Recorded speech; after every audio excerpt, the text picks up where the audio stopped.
appelez ça chômage. Ce que nous faisons ici, vous appelez ça chômage. Vous savez, qui vous dit qu'il sera là pendant 5 ans?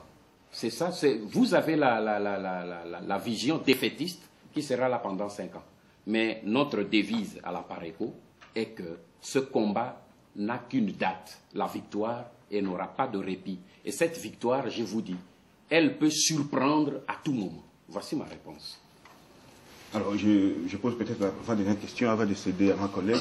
Lors de votre adresse à Tottenham, vous avez dit à Pareco travaille parfois sous l'eau, parfois dans l'heure. Je vous informe que le président Joseph Kabila sera ici au mois de février, je crois, au sommet franco-africain. Votre réaction, vous qui habitez... Je ne suis pas là pour réagir sur les déplacements des pantins qu'on a mis à Kinshasa. Moi, je suis là pour organiser la libération de mon pays. Je ne suis pas là pour courir derrière les pantins quand il va chez ses patrons à Washington ou bien à Paris ou bien à Londres. Ce n'est pas ça mon travail. Il peut aller leur faire des courbettes, ça c'est son travail.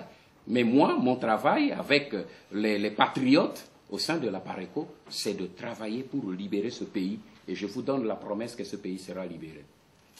Avoir la qualité des membres de la Pareco, je les ai observés, j'ai le sentiment que ce sont des intellectuels. Faut-il dire que la Pareco, c'est une armée de cadres? Pourquoi? Vous faites une sélection? La Pareco, demandez à eux, vous pouvez faire promener votre micro, et vous demandez à chacun, personne ne vous dira qu'on est venu me chercher.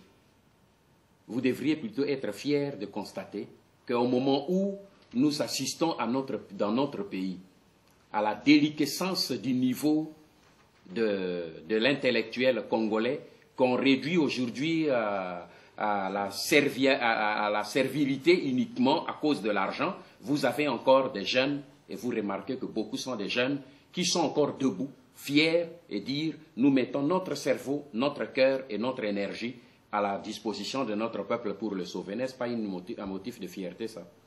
Alors, la dernière question à Tottenham, vous avez dit que vous demandez à Tshisekedi et à Papa Kizenga, vous avez même utilisé le mot papa, démontrer leur degré de patriotisme. C'était en fait à la veille des élections. Aujourd'hui, quel est votre constat? Est-ce qu'ils ont montré les degrés de patriotisme que vous avez souhaité? Demandez au peuple congolais de vous répondre à cette question. Je dis, je ne juge pas les leaders politiques congolais. Je ne suis pas l'arbitre pour donner des points positifs ou négatifs aux leaders politiques congolais. Tous nous sommes des leaders. Tous nous avons la conscience, tous nous avons un objectif et un seul arbitre, je dirais 2 arbitres, Dieu et le peuple congolais. Donc c'est à eux de les juger, pas à moi. Un dernier mot au peuple congolais. Le dernier mot au peuple congolais, c'est ce que je viens de dire dans mon adresse, c'est courage et persévérance. Courage et persévérance et ne pas perdre de l'espoir. Parce que, en dehors de tous les paramètres politiques, il y a un paramètre divin. C'est que nous menons ce combat, mais il y a un Dieu dans les cieux qui veille sur le combat que nous menons. Le monde entier, la communauté internationale peut me condamner. La communauté internationale peut décider, comme celui-là qui vous a dit, on a demandé à Honoré de se taire. D'abord, je vous dis qu'il a menti. Mais s'il vient me demander de me taire, je lui dirai au nom de qui et au nom de quoi. Parce que je me bats pour mon peuple. Si c'est pour manger leur beefsteak ici, je peux le quitter et aller me mettre dans une forêt africaine, ce sera encore plus terrible qu'ici. Donc je n'ai pas peur de pression ou de quoi que ce soit. Je ne suis pas un homme qui cède à la pression. Si ils l'ont fait pour ceux qui sont à Kinshasa, mais ils peuvent se tromper quand il s'agit de moi. Je n'ai peur de rien, ni de la mort, ni des avantages, parce qu'on m'a déjà proposé beaucoup d'avantages. J'ai un seul objectif, ce peuple. Et dans la forêt ou dans la ville, en Afrique ou en Europe, mon combat n'aura pas d'arrêt. J'irai jusqu'au bout et avec l'aide de Dieu, je sais que la victoire est proche. Je vous le répète. Merci beaucoup. Merci, c'est moi qui vous remercie. Eh bien, Excellence, nous avons vu pratiquement depuis la soirée d'hier que certains hôtels parisiens ont été remplis par les délégués de la Pareco venant d'outre-cieux, c'est-à-dire de l'Amérique ainsi de l'Europe. Nous voulons savoir quelle est la raison d'être de cette réunion auquel vous avez passé pratiquement toute une journée. Bien, c'est après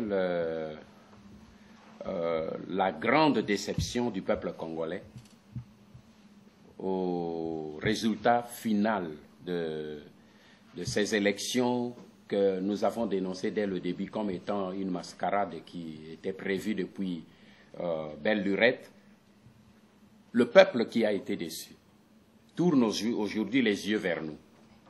La PARECO aujourd'hui reste le seul parti d'opposition, mais j'ai dit pour nous plutôt le seul parti de résistance qui mène et qui continue à mener le combat pour la libération de ce pays. Et le peuple qui tourne les yeux aujourd'hui vers nous voudrait avoir une réponse que compte faire la PARECO. Voici la raison pour laquelle nous avons voulu laisser passer un petit temps de réflexion pour réunir tous les éléments nécessaires avant de convoquer cette réunion qui, au début, se voulait être un conclave, mais par la volonté de l'assistance, a été transformée en congrès extraordinaire compte tenu de l'importance des sujets qu'il a débattus et des décisions qu'il devait prendre. Voici pourquoi nous sommes réunis en ces lieux. Mais Président, finalement, nous voulons savoir quel a été réellement le contenu de cette réunion, parce que pratiquement vous étiez enfermés, donc on se pose des questions. Quelles sont les résolutions qui ont pu sortir? Parce qu'à travers le discours qui a été lu par son Excellence le secrétaire général, c'est un peu vague. Donc nous ne comprenons pas vraiment le fondement, donc le contenu de cette réunion. Quelles sont, disons, les synergies que vous avez établies? Vous savez, maman, si nous avions voulu faire les choses selon les normes ordinaires, on vous aurait lu les résolutions finales de ce congrès. Mais si nous n'avons pas lu, c'est parce que nous ne voulons pas lire. On a beaucoup parlé. Et les gens aussi nous disent que vous avez beaucoup parlé. Et la situation ne fait que se dégrader. Que faire? Nous avons dit, maintenant, on ne va pas beaucoup parler. Nous sommes réunis, on a réfléchi sur toute la situation du pays. Et si on s'est réunis en congrès extraordinaire, c'est parce qu'on devrait revoir même notre structure en fonction de la qualité du combat que nous allons mener à partir de maintenant pour pouvoir en finir avec la situation qui est chez nous, pour pouvoir réellement libérer notre pays, en finir de toutes les formes d'occupation de notre pays. Et la raison pour laquelle nous n'avons publié aucune résolution. Vous venez de parler d'occupation, mais on se pose des questions. Est-ce que vraiment, à l'allure où vont les choses avec la mondialisation actuellement, est-ce que le langage d'occupation ou bien de congolité a encore sa place? Madame, je vous répète une chose. Le problème de la souveraineté d'un pays, ça ne se négocie pas. Le problème de la dignité d'un peuple. Ici, nous ne sommes pas en train de parler des avantages des individus. Nous sommes en train de parler, nous, au sein de la PARECO, de la souveraineté de notre pays. Ce n'est pas parce que la communauté internationale peut venir cautionner une imposture que nous, Congolais, nous devons dire parce que la communauté internationale a imposé une imposture, nous disons Amen. Non.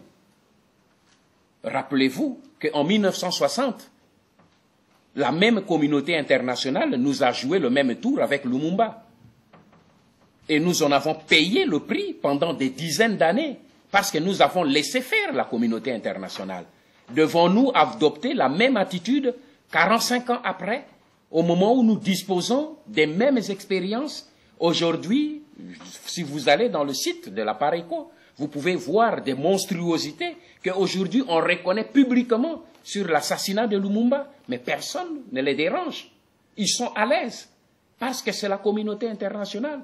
Mais c'est le peuple congolais qui en a payé le prix jusqu'à aujourd'hui. Est-ce que ce peuple congolais ne peut jamais tirer des leçons, nous, au niveau des cadres d'abord, pour dire que face à cette situation, si nous ne faisons rien, 10 ans, 30 ans, 50 ans, 60 ans après, nos enfants vont continuer à payer le prix? Et devons-nous nous taire tout simplement pour faire plaisir à la communauté internationale au moment où nous savons que cette décision, cette situation va sacrifier des générations et des générations? Regardez ce qui se passe maintenant. Kunda Batware, on vous avait dit par la communauté internationale qu'il était repris de justice. Mais aujourd'hui, Kunda Batware est à Kigali. Joseph Kabila envoie un général pour aller négocier avec lui à Kigali. Où est la communauté internationale dans tout ça? Est-ce que nous, Congolais, nous ne pouvons pas tirer les leçons de tout cela? Parce qu'il y a un Rwandais à Kinshasa, un Rwandais à Kigali, un Rwandais à Bukavu, Ils sont en train d'arranger le tout pour installer une occupation pour des millénaires. Et nous, les Congolais, nous allons simplement baisser les bras parce que les Européens ont inventé le terme de congolité. Moi, je ne sais pas ce que c'est que le congolité. Tout ce que je sais, c'est que le Congo doit être congolais. Un point, un trait. Appelez ça congolité ou tous les mots que vous voulez, ce n'est pas ça le problème. Parce qu'aujourd'hui, pour que moi j'aie la nationalité française, il faut que les Français me le donnent. Alors, posez la question aux Rwandais qui sont chez nous, qui leur a donné la nationalité congolaise. Et poser ce problème, c'est ça qu'on appelle la xénophobie. Et si seulement ils pouvaient se contenter d'avoir des fausses nationalités, mais ils ont la fausse nationalité pour piller notre économie, pour annexer nos pays, une partie de notre pays, et nous devons nous taire pour respecter le sacro-saint nom de la communauté internationale. Je refuse ce silence et je n'ai ni peur de la mort, ni peur de quoi que ce soit. Je vous le dis sincèrement, je n'accepterai pas et je ne céderai sous aucune intimidation. Je sais qu'il y a des tentatives d'intimidation, qu'elles viennent de l'Europe ou d'ailleurs, je ne le céderai pas parce que je sais que Dieu et mon peuple me jugera demain.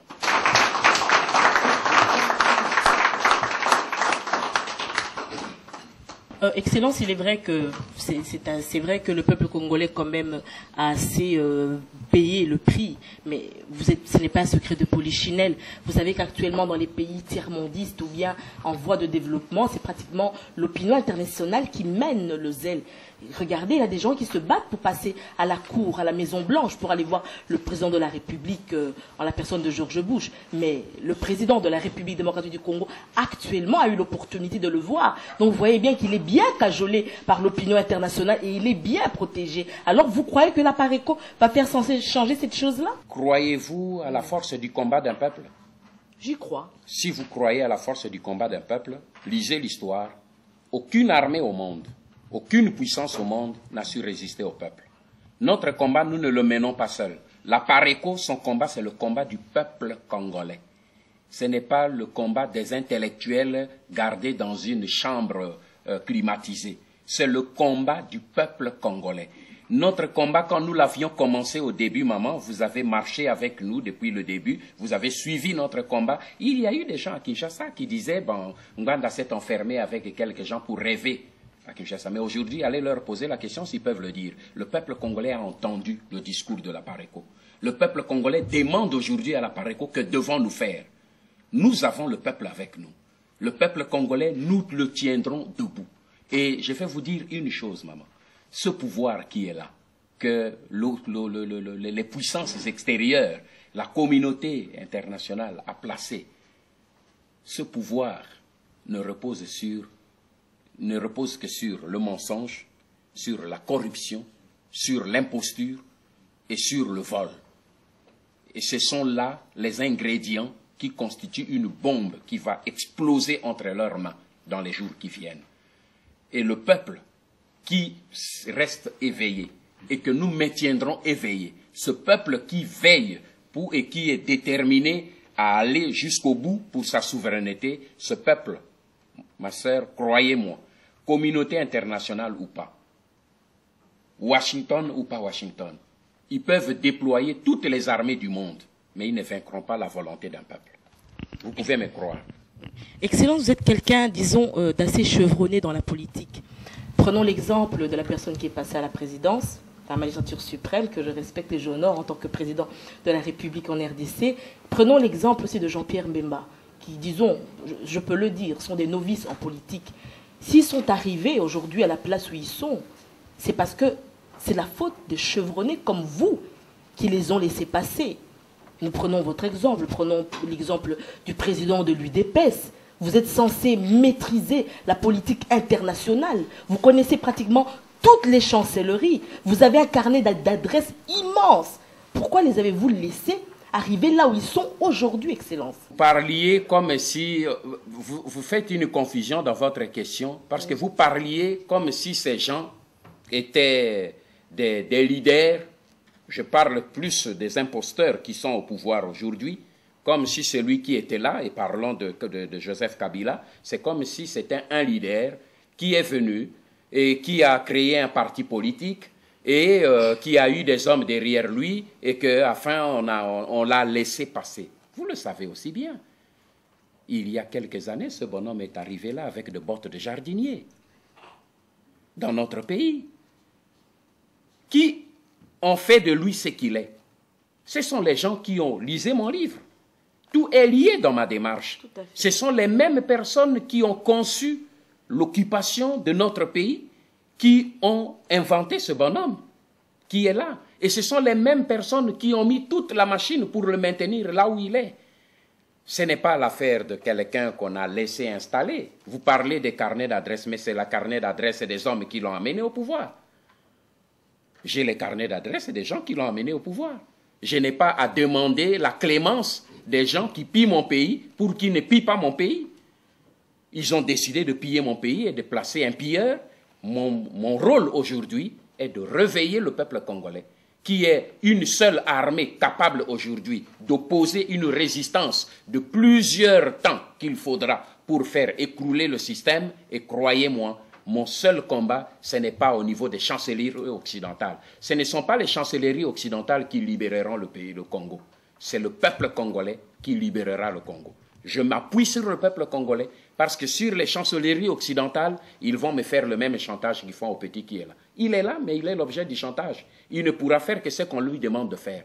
Nos pays africains, ma petite sœur, ont besoin d'hommes, des leaders qui sortent de la volonté du peuple, pour qu'ils fassent la volonté du peuple et non pas la volonté du Nord. Si nous ne comprenons pas cela, nous resterons dans l'esclavage moderne pendant encore des siècles.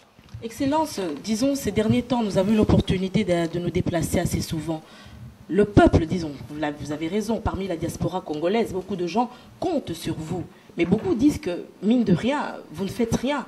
Ils ont mis en vous une certaine confiance, mais vous n'agissez pas. Vous parlez de combat. Ça fait pratiquement 2 ans, moi, que je me trompe. C'est vrai que ce n'est pas immense, mais quand même, en 2 ans, vous aurez pu faire beaucoup de choses. Je peux vous demander ce que vous entendez par le combat. Vous croyez que le combat, c'est prendre les flèches et tirer sur les gens? Du tout. Ça peut être aussi diplomatique. Vous savez, le combat que nous menons, et je viens de vous le répéter, vous savez, le point faible des Congolais, en général, et des Africains, en particulier des Africains en général, c'est qu'ils ne voient que le bout de leur nez. Ils n'ont pas la notion de la planification. Ils n'ont pas la notion de se projeter. Quand vous menez un combat, vous devez savoir où est l'ennemi et par quels moyens il se bat. Ce combat, ce n'est pas une promenade. Nous sommes en train de nous battre contre des puissances qui ont des moyens de loin supérieurs aux nôtres. Et notre combat consiste à utiliser le peuple derrière nous pour pouvoir résister, que le pays ne parte pas, et pour pouvoir, au moment venu, reprendre le contrôle de notre pays en main. Ce combat-là, ma petite sœur, n'a pas de délai. Son seul délai, c'est la victoire. Et le peuple aujourd'hui, même les Rwandais, pour prendre le problème à l'envers, lisez mon livre « Crime organisé ». Si aujourd'hui, les Rwandais dominent tout le Congo, mais ils ont commencé ce travail depuis des décennies. Eux ont planifié depuis des décennies. C'est un travail